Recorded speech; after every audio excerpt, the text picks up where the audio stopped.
बिस्मिल्लाहिर्रहमानिर्रहीम। स्टूडेंट अस्सलाम वालेकुम। आज हम chapter number 13 class second year second time के पेपर को डिस्कस करने जा रहे हैं। तो स्टूडेंट जो पहला क्वेश्चन है वो है which reagent is use to reduce carboxylic acid into to an alcohol. तो स्टूडेंट चूँकि कार्बोक्सिलिक एसिड अल्कोहल में जा रहे हैं, अल्केन में नहीं जा रहे, तो पार्शियल रिडक्शन हो रही है।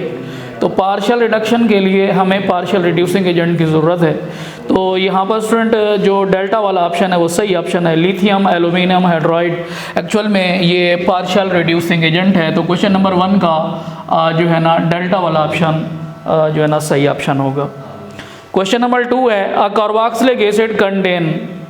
कार्बोक्सिलिक एसिड के पास स्टूडेंट एक कार्बोक्साइल ग्रुप होता है, तो इसका चार्ली वाला ऑप्शन सही है, कार्बोक्साइल। तो स्टूडेंट ये जो कार्बोक्सिलिक एसिड ग्रुप है ये एक्चुअल में बाई फंक्शनल ग्रुप कहलाते हैं। कार्ब यानी इसके पास कार्बोनिल ग्रुप है, ऑक्साइल यानी ऑक्सल यानी इसके पास हाइड्रोक्सिल ग्रुप भी साथ मौजूद है। इसी तरह स्टूडेंट क्वेश्चन नंबर 3 है which one of the following derivative can not be prepared directly from acetic acid. तो कौन सा? तो इसका स्टूडेंट जो ऑप्शन है एसिड एमाइड यानी कार्बोक्सिलिक एसिड का एक ये डेरिवेटिव है जो ये 2 स्टेप के अंदर मुकम्मल होता है, डायरेक्ट ये प्रिपेयर नहीं होता। तो इसको स्टूडेंट अगर हम हल करें तो ये हमारे पास कार्बोक्सिलिक एसिड है जनरल, प्लस हमने इसको अमोनिया बेस के साथ रिएक्ट कराया, एसिड और बेस रिएक्ट करेंगे तो साल्ट बनेगा ammonium salt of carboxylic acid या कार्बोक्सिलेट आयन।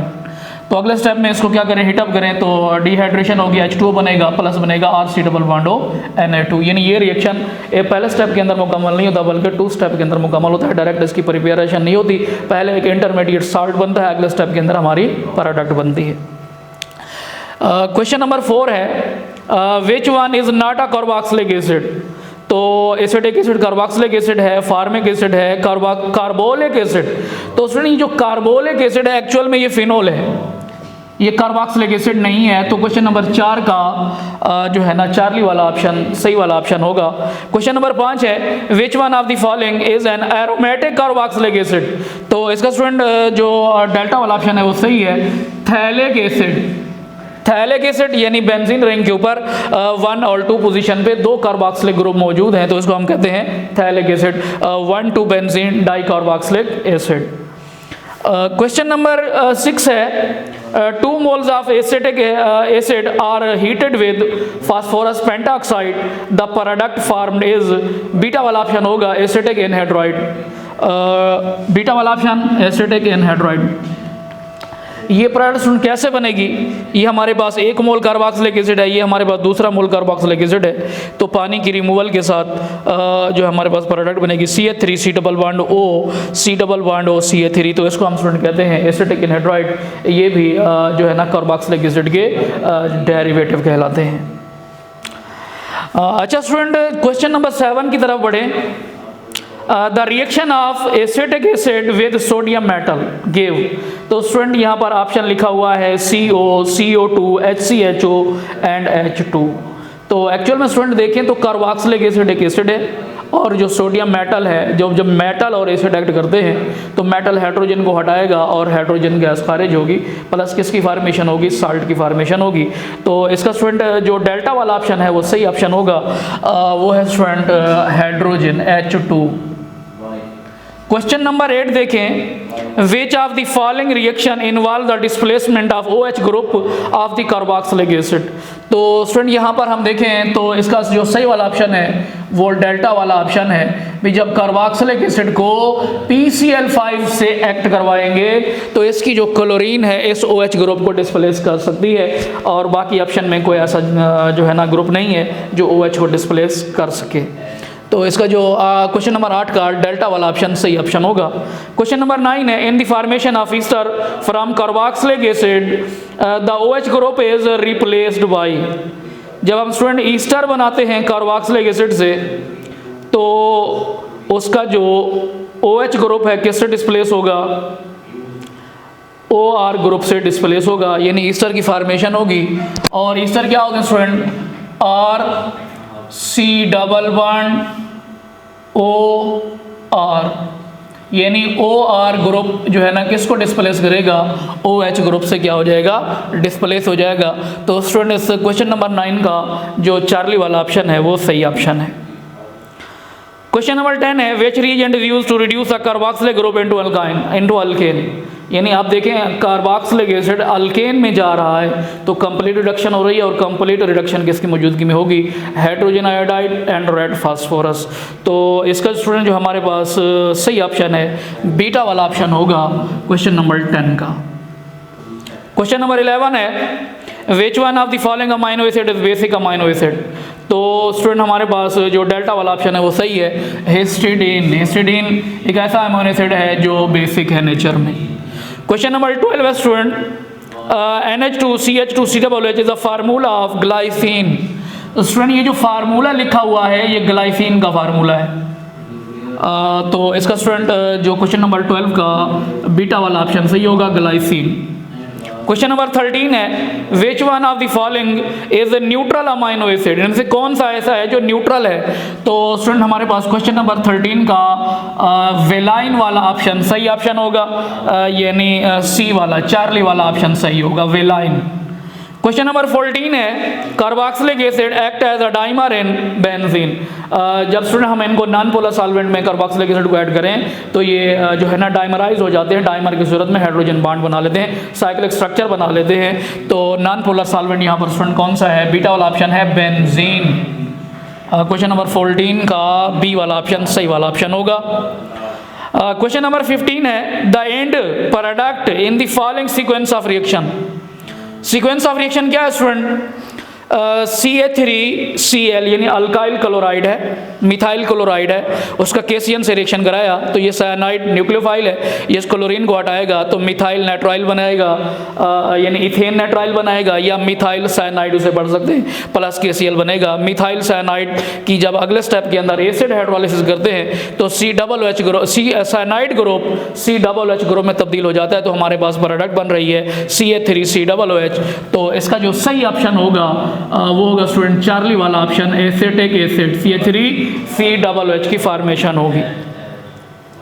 अच्छा स्टूडेंट जो क्वेश्चन नंबर हमारे पास है 16, lithium aluminium hydride reduces the carboxylic acid to primary alcohol through with what intermediate. तो स्टूडेंट जब कार्बोक्सिलिक एसिड अल्कोहल में जाएंगे, प्राइमरी अल्कोहल में जाएंगे तो साफ ज़ाहिर है प्राइमरी अल्कोहल किसकी रिड्यूस प्रोडक्ट है, एल्डिहाइड की रिड्यूस प्रोडक्ट है। तो एल्डिहाइड हमारा स्टूडेंट क्या होगा, इंटरमीडिएट होगा।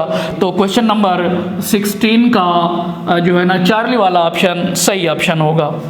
क्वेश्चन नंबर 17 है which of the following reagent will convert acetic acid into acetyl chloride. तो एसिटाइल क्लोराइड एक्चुअल में कार्बोक्सिलिक एसिड का डेरिवेटिव है, तो किसकी मौजूदगी में हो सकता है, PCl5 की मौजूदगी में भी हो सकता है, SOCl2 की मौजूदगी में भी।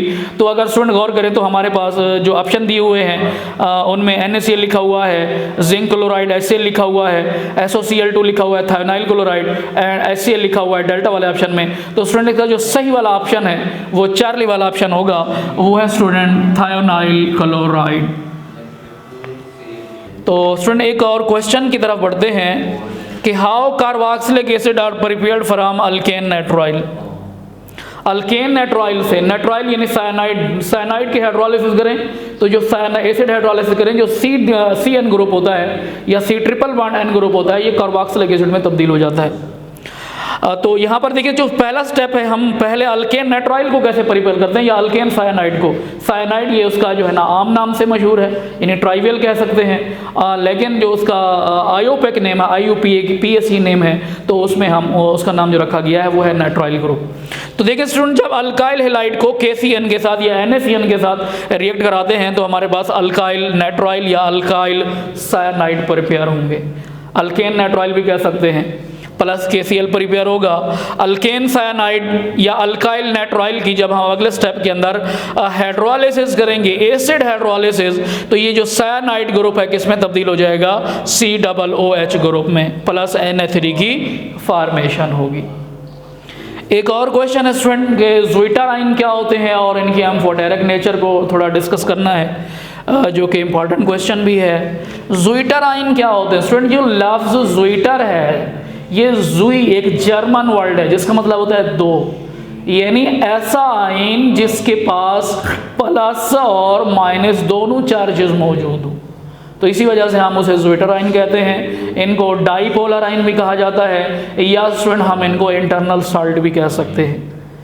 तो एक्चुअल में ये कब बनते हैं, जब किसी अमाइनो एसिड को अगर उसके स्ट्रक्चर फार्मूले पर गौर करें तो यहाँ पर टाटोमेरिज्म होती है।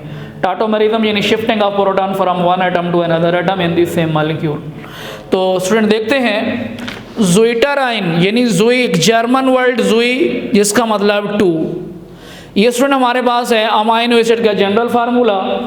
अमाइनो एसिड किस में तब्दील हो गए हैं, ज़्विटर आयन में। चूँकि स्टूडेंट ये एसिडिक ग्रुप है, कार्बोक्सिलिक एसिड ग्रुप, और ये जो Na2 ग्रुप है ये बेसिक ग्रुप है, अमाइनो ग्रुप। तो एसिड क्या करेगा स्टूडेंट, प्रोटॉन जो है ना इसको देगा, यानी बेस प्रोटॉन को क्या करेगी, वसूल करेगी, और ये NH3 प्लस बन जाएगा, इस पर प्लस का चार्ज होगा। और यहाँ से चूँकि प्रोटॉन आया है, प्रोटॉन अपने इलेक्ट्रॉन छोड़कर आया है, विदाउट इलेक्ट्रॉन आया है, तो यहाँ पर कार्बोक्सिलिक ग्रुप के ऊपर COO नेगेटिव ही होगा। अच्छा स्टूडेंट, इसकी तारीफ अगर लिखेंगे, एन आइन having positive and negative charges with in the molecule, यानी ज़्विटर आयन ऐसे सब्सटेंसेस हैं, ऐसे आयन्स हैं जिनके मॉलिक्यूल में जमा और नफी दोनों चार्ज मौजूद होते हैं। इसी वजह से हम इनको डाईपोलर आयन या इंटरनल साल्ट भी कहते हैं। इंटरनल साल्ट इसी वजह से कहते हैं क्योंकि एसिड और बेस के जो फंक्शनल ग्रुप मौजूद है यहाँ पर, वो एक दूसरे से रिएक्ट कर रहे हैं। एक प्रोटॉन दे रहा है और एक प्रोटॉन ले रहा है। प्रोटॉन देना एसिड का काम है, प्रोटॉन वसूल करना बेस का काम है, तो इसी वजह से इंटरनल साल्ट का नाम दिया जा रहा है।